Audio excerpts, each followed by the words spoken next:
السلام علیکم 8 کلاس۔ آج ہم پڑھیں گے نظم نعت کے شعر نمبر 2 اور 3 کی تشریح۔ شعر نمبر 2 ہے: ایک پیغام جو ہر دل میں اجالا کر دے، ساری دنیا کو سنانے کے لیے آپ صلی اللہ علیہ وسلم آئے۔ یہ شعر لکھنے کے بعد لکھیں گے حوالہ شعر لکھیں گے، نظم کا نام اور شاعر کا نام، پھر تشریح کی ہیڈنگ دیں گے۔ اس شعر میں شاعر بیان کرتے ہیں کہ رسول صلی اللہ علیہ وسلم کی آمد سے قبل انسانیت گمراہی میں ڈوبی ہوئی تھی، لوگ راہ ہدایت سے دور تھے۔ آپ صلی اللہ علیہ وسلم نے آ کر لوگوں کو اللہ کا پیغام سنایا اور ایک اللہ کی عبادت کرنے کا کہا۔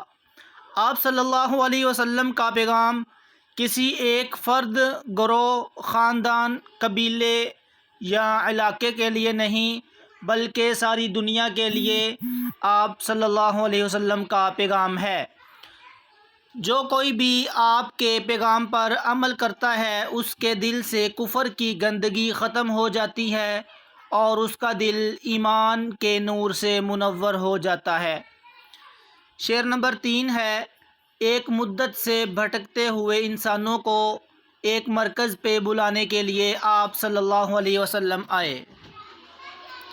اس شعر کی تشریح ہے۔ اس شعر میں شاعر کہتا ہے کہ عرب کے لوگ کئی برسوں سے جہالت کی تاریکی میں ڈوبے ہوئے تھے اور ان میں ہر قسم کی برائیاں پیدا ہو چکی تھیں۔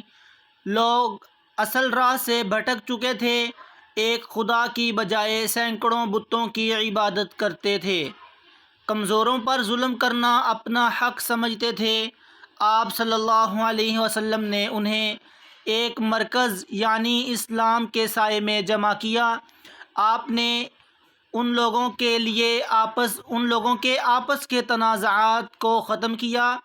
آپ صلی اللہ علیہ وسلم نے ان لوگوں کے آپس کے تنازعات کو ختم کیا اور انہیں کامیابی کی منزل کا پتہ بتایا، یعنی آپ نے اللہ کی عبادت کی طرف بلایا۔